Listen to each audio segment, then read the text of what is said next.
What's up YouTube, Dale here from Zephyr, and today I am bringing you one of the new meta contenders and of course another brand new deck from Crossover Breaker, and that is of course Maliss. Now Maliss, as you'll see when we go through the deck, is obviously designed off of the back of Alice in Wonderland, which is a great kind of theme to go behind it. There are a couple of questionable reasons of the design choices behind some of these cards, and they probably could have been a little bit more menacing, but that aside, the deck is basically a Cyberse Link style deck, quite like Mathmex, but rather than going down synchros and XYZs, it just focuses on links. It also gets the most benefit when some of their cards are banished, because they can be able to summon themselves back to the board, and that just gives you free fodder to continue to climb. Now, we did see most recently at YCS Anaheim where this deck did kind of feature quite a lot, and on top of that as well, we do have the other main meta contender being the Yugioh. That was all before the ban list, not that the ban list directly touched this, but it kind of made the old meta a little bit less effective, so I do feel going forward into the upcoming format, you're going to be seeing a lot of Maliss and of course a lot of Yugioh. So I thought I'd bring this video to show you what a basic deck might look like, something you might want to consider, watch each of the cards do in as much depth and detail as possible so that you have an understanding. I'll also show you a demo side deck as well for something that I'd be looking to put together if I was going to be playing this deck, just to kind of give you an idea of what you want to be watching out for and then some of the counter cards you're going to want to be using.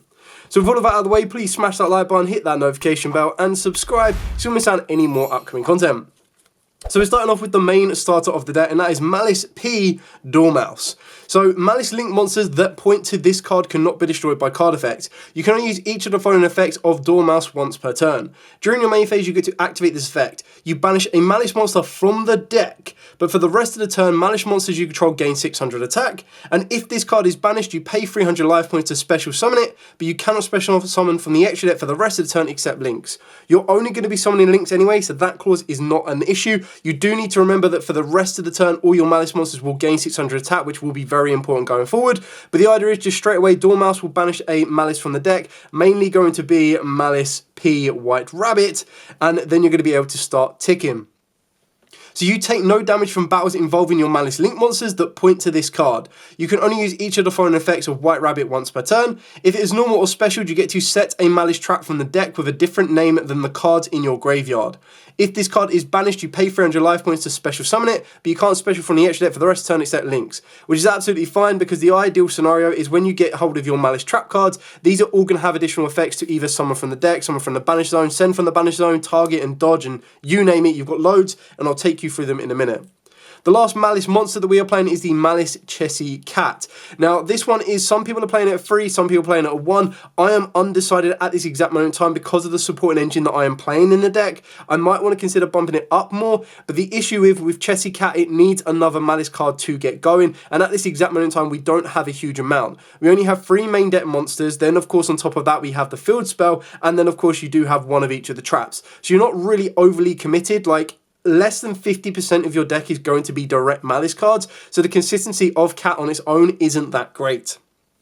Any monster destroyed by battle with a Maliss Link monster that points to this card is banished, and you can only use each of the following effects once per turn.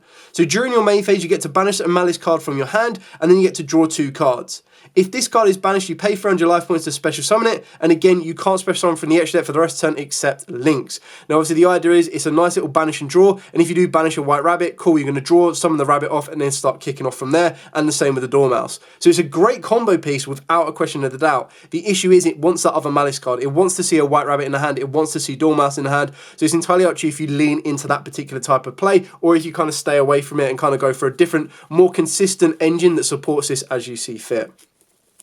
Then, of course, you do play triple Maliss in Underground. So when this card is activated, you get to banish a Maliss card from the hand, deck, or graveyard. While 3 or more of your Maliss trap cards with different names are banished, Maliss Link monsters you control gain 3,000 attack.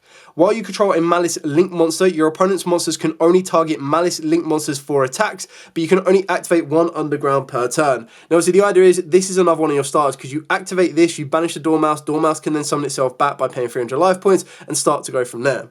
Now, as we go through the deck, you'll also see there is a way to get the life point shifted, so do not worry, this is not one of them decks that you will burn yourself so far down that your opponent can just stall you into time and then they win because you burnt yourself down. There are ways to swing the life points back in your favour, which is both a blessing and a curse. I think it's like a good idea that you don't really want a deck to be burning itself out, but then I also think it's quite bad that you have a deck that can naturally win in time. And then for the track cards, you got the one TB11. So you can activate this card the turn it was set by banishing a face-up Maliss monster you control. And the best thing about that is if you do already hard open these, you can set them. And if your opponent tries to interact with your Maliss monsters, whether it be through a targeted effect or whatnot, as long as it's by a targeted effect, you can dodge that target, which is really cool. So you special summon a Maliss monster from your deck, or if your opponent controls 3 or more cards, you get to special summon a Maliss Link monster from your extra deck instead. For the rest of this turn, that summoned monster cannot attack and neither player can activate its effects. So keep that in mind when you do use the effect to summon, you are not able to activate its effect, but the idea is that you're trying to get it off the board and get it banished so that it can then bring itself back and then its effects are going to be re-alive, or reactivated basically. GWC06. You can activate the card the turn was set by banishing a face-up Maliss you control, and then special summon one of your Maliss monsters that is banished or in the graveyard. Then if you control a Maliss Link monster, you gain life points equal to the original attack of that special summon monster. You can only activate one GWC06 per turn, so that's the one that's going to help you regain life points, and that's quite helpful because all of your Maliss Link monsters are pretty much going to have the same effects as your main deck monsters. They're just going to be a lot stronger, so all of the life points you paid up to that point, when you bring them back, you're pretty much getting them all back. And then we've got the one MTP07. You can activate this card again the turn it was set by banishing a Maliss monster you control. You get to add a Maliss monster from the deck to the hand, and then if you control a Maliss Link, you get to banish one card on the field, non-target, which is really nice form of disruption, but all of these are giving you direct access to your Maliss monsters. TB is probably the least effective because you can't use the effects, but as long as you can get it to the board, link it off, and that's why Haggard Lizard is going to come into effect in the extra deck, you're going to be able to keep kicking on. For the generic Cyberse monsters, we've got the one Dotscaper. This one, in my opinion, is just an absolute staple of the entire deck. Like, everything I've shown you here is pretty much staple at the base minimums. So if it is sent to the grave, you get to special summon this card, and if it is banished, you get to special summon the card. But you can only use one Dotscaper effect per turn, and you can only use only once that turn. You can only use each effect once per duel. So basically, if it's sent to grave, you'll be able to summon it, and if it's banished, you'll get able to summon it, but you won't be able to use those effects at any other point for the rest of the duel, and you can only use one of the effects per turn. I am playing the one Mathmech Sigma. Now, you honestly don't have to play this. This is probably where a second Chessie Cat would come into play. But the idea behind this is if you control no monsters in the extra monster zone, which is only going to happen for you early doors, while this card is in the hand or graveyard, you get to special summon it. But you banish it when it leaves the field. You can't special summon monsters from the extra deck for the rest of the turn except Cyberse. You can only use the effect of Sigma once per turn. And if you control this card is used for a single criteria of a Mathmech, which you might want to be spicy and try to do something like that, you treat it as a non-tuner. And then the last one we're playing is the Code of Soul. Now, I do feel that of all the three, this one's an absolute must. I feel this is probably the second best, and then you're looking at Sigma as probably being the least effective, but it's still quite nice for that to be an extender for you. So if you control a Link monster, you get to special summon this card from the hand, and then during your main phase, you can only activate this effect.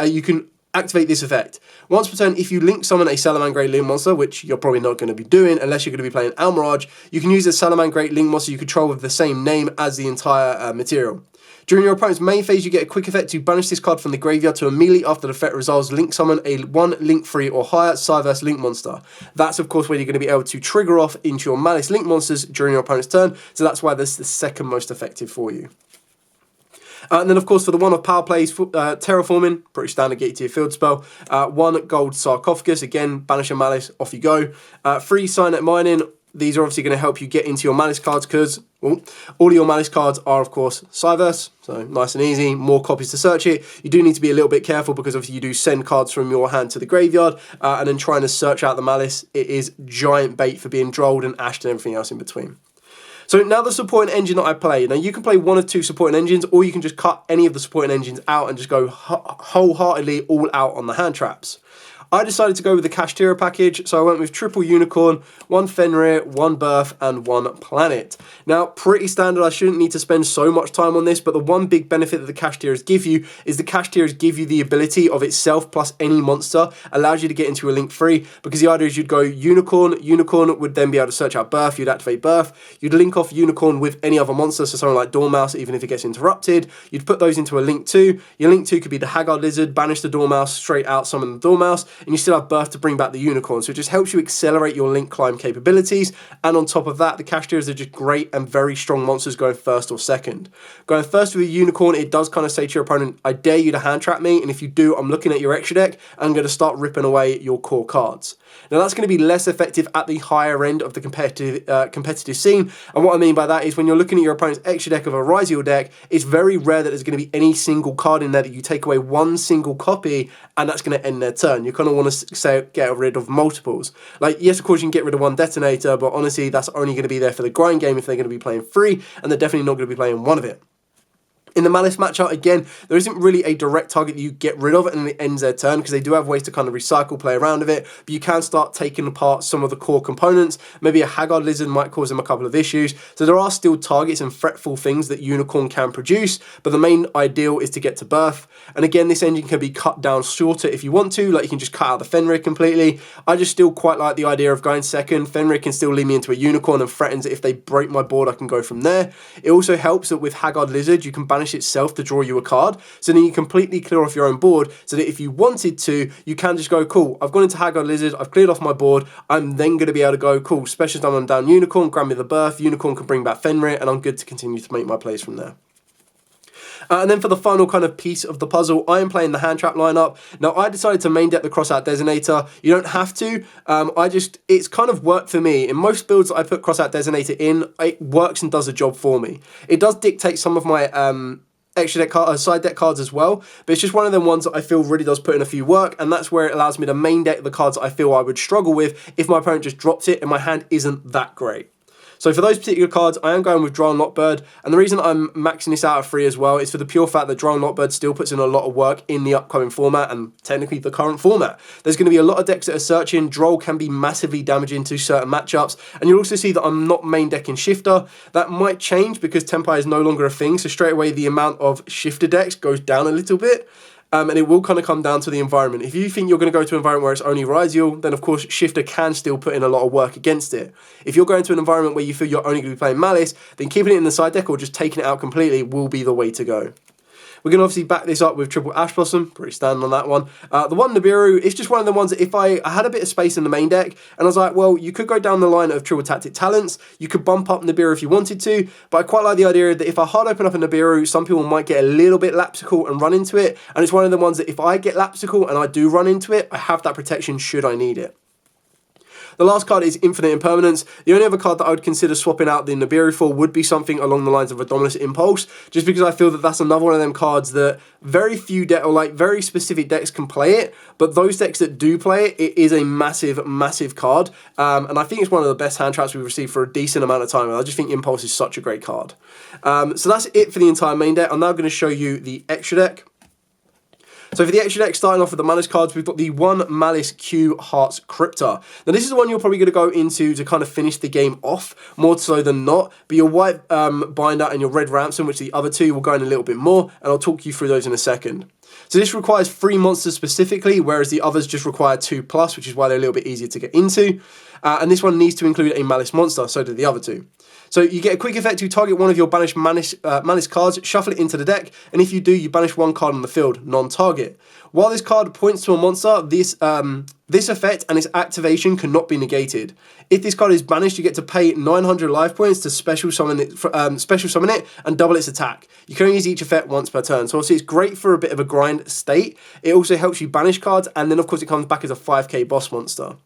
But the white binder and red ransom are going to be a little bit more consistent for you in that particular regard, which is why you go into these a lot earlier during your turn.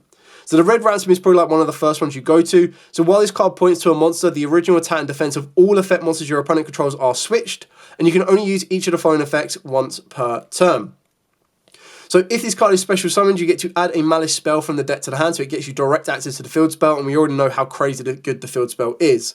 If this card is banished, you pay 900 life points to special summon it, and then you get to banish the Cyberse monster from the deck. So you get to summon it back, you banish Dopscaper from the deck, Dopscaper summons itself to the board, and then of course you can start conducting more link summons. The white binder is a little bit more defensive, but if this card is special summoned, you get to target up to 3 cards in any of your opponent's graveyard and banish them. And then during your main phase, you get to set a Maliss trap from the deck or graveyard. If this card is banished, you pay 900 to special summon it, and then you get to draw 1 card. You can only use each effect once per turn. Now again, the idea is that you're going to be able to recycle your trap cards if you've already used them, which is why it's more of a go first element. And if you do link summon it during your opponent's turn, it is a nice little, well, special summon it to be technical. It is a nice little banish free from the graveyard, which it can be done because the idea idea is every time you put these to the graveyard, you're going to work your way to banish them, which is why the alternative engine to the Kashtiras that people are considering is, of course, the Bestials. Now, you can cut out Lubellion for a third Druid Swarm, but I quite like the idea that Lubellion can lead me to any of these. And the reason that these work so well is that these give you double interaction during your opponent's turn. What I mean by that is, during your opponent's turn, more times than not, what you're going to be doing is using the Bestials to banish your own cards. Because you can banish something like the White Binder. The White Binder, you pay 900, it comes back. Now, keeping in mind that this is 23, this is 23, and this is 25, so that when you bring them back off of the trap card, that's when you're going to regain the life points you've already paid.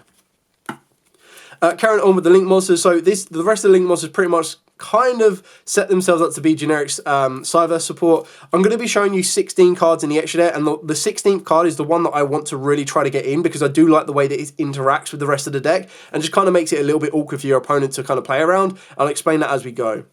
So for your Link ones, we do play the one Link Garibo. The idea is just any level 4 or lower Cyberse turns into this, and straight away you have protection for something like Dominus Impulse. It's rare you're leaving this on the board after that point, so keep that in mind. And then of course you're working into a Link Spider. The idea is if your opponent Nibiru's you can turn the token into an effect monster and build off the back of there. And then, of course, we've got Splash Mage, incredibly powerful card. You get to target a Cyberse in your graveyard, special summon it in defense, negate its effects, and you can't special summon for the rest of the turn except Cyberse, which is absolutely fine. The idea is you just bring it back and straight away you go into your Link 3. So 2 monsters are going to be working you into those. A card that I really hope gets a rarity upgrade soon is the Haggard Lizardos. So this one just requires 2 monsters with different names. You obviously need to make it way before you activate or lock yourself into any of your Cyberse effects. But the benefit of this one is you get to banish 1 monster from your face-up field or graveyard with 2,000 or less attack. You get to target a face-up monster on the field, and you make its attack become equal to its original attack of the monster that was banished to activate the effect of this card.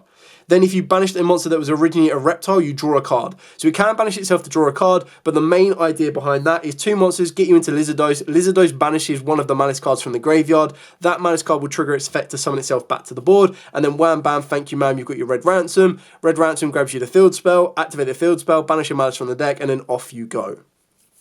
Of course, you've got your generic SP Little Knight, standard on that one. You've got your Cyberse Wicked, another one of the great Cyberse monsters. So Link Summon cannot be destroyed by battle or card effect. Cyberse monsters this card points to cannot be destroyed by card effect. And then if a monster is special summoned to a zone that this card points to, while you control this monster, except during your damage step, you can banish a Cyberse monster from the graveyard to add a Cyberse tuner from the deck to the hand. Now that's straight away when you're going to be able to get access to something like, when I show you it back again, wherever it may be, this is how you're going to be able to get access to, right, of course it's right at the bottom, the Sigma. Now obviously you have a monster in your extra monster zone, but again the idea behind all of this is you want to get your Malisses out of the extra monster zone, you want to get them banished so that they come back to the board, and that's where your trap cards are going to come into play. So you clear your board off, you search out your Sigma, and that's when you want to go from it. So that's one of the cards, this is probably in my opinion the card that would be flexible to kind of swap out for the last card that I'll show you, and that's something that I'm definitely going to be considering. I just wanted to kind of show you the options so you had an understanding and an idea. Speaking of a rarity upgrade, this one deserves it as well.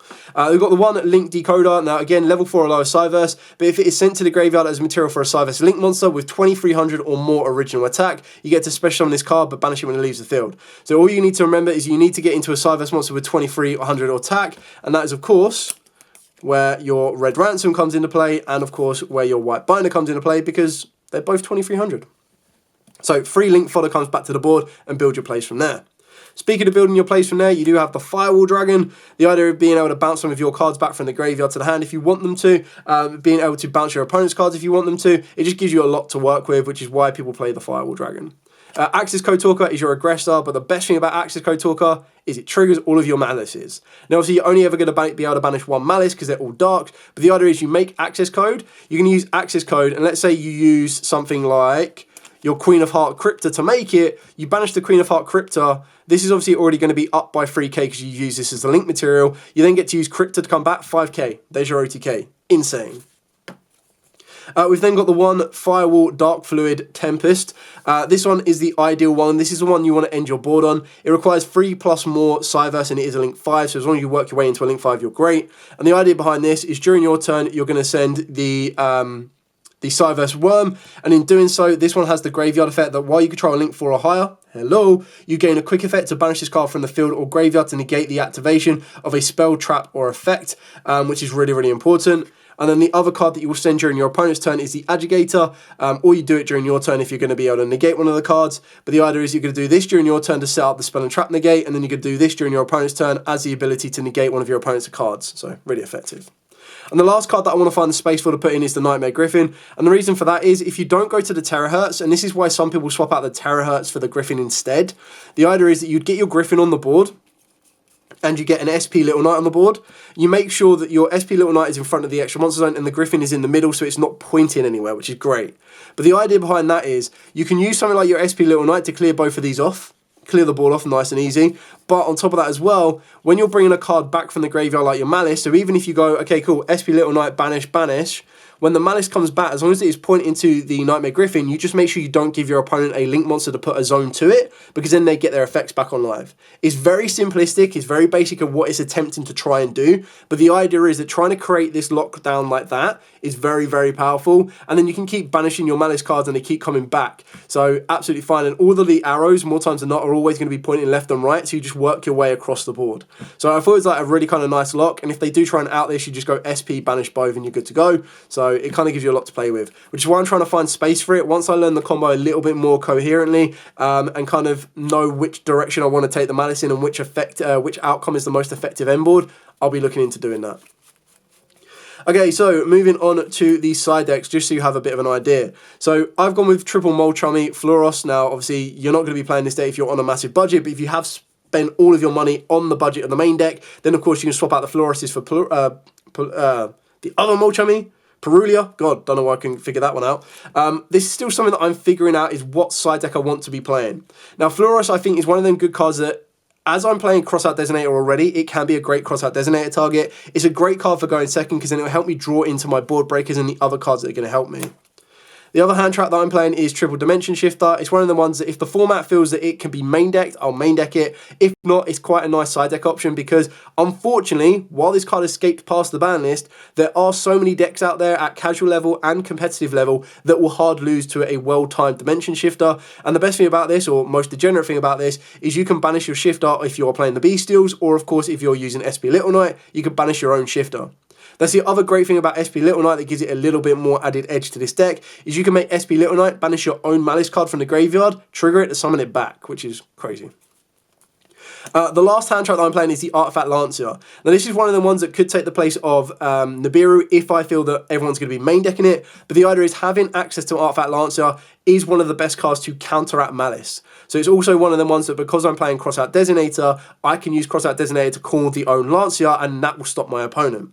You could also consider Liner the Light Charmer, and the reason you do that is if your opponent does Lancia you can just go into Liner. Liner can then bring back the Lancia, and then you can Lancia your opponent back in the mirror match, which is actually a really kind of cool option to do. There are some ways that you can play around Lancia. Your end board's not going to be as effective or as strong, and that's where your Kashtiras come into play, because that's going to give you a little bit more aggression on the board, and it also means that your Bestials are not so effective because obviously you won't be able to Bestial during your turn. You'll use them as a hand trap to your opponent's turn, which can be quite good, but you just need to be a little bit careful. So that's the reason I've got with Lancia. And then I've gone with my spells of Back Row Hate. Now, this could very easily be 2 Lightning Storms. I just feel that when you're looking at the Ryzeals right now, they can protect their monsters on the board, so Lightning Storm's not going to be that effective, but it will still be able to deal with the Back Row, which can be quite damaging because that field spell is crazy. On top of that, though, sometimes or not, Cosmic Cyclone can be great in like the rogue matchups for Labyrinths. It can be great in the matchups where they're playing Floodgates. So I just feel having the quick play option rather than just the all out and out board row, back row out with something like Duster or Lightning Storm might be slightly better. And then for the Ryzeal matchups, I decided to go with Book of Eclipse. The reason I went with Book of Eclipse, I can also still be able to utilise my Link monsters and build them up. It's a great card for going first and going second, as long as you're clearing the board off and not leaving them with monsters. And it is one of the best outs to a Ryzeal board. You could consider something like Ultimate Slayer, but if you're putting Ultimate Slayer in, you've got to find more space in the extra deck. Yes, of course, you're already using the Yugioh, but then I feel to get the most use out of the back of the Ultimate Slayer, you're going to want more Link targets that are going to give you more benefits, and then you're also going to start looking at Synchro options as well as even fusion options.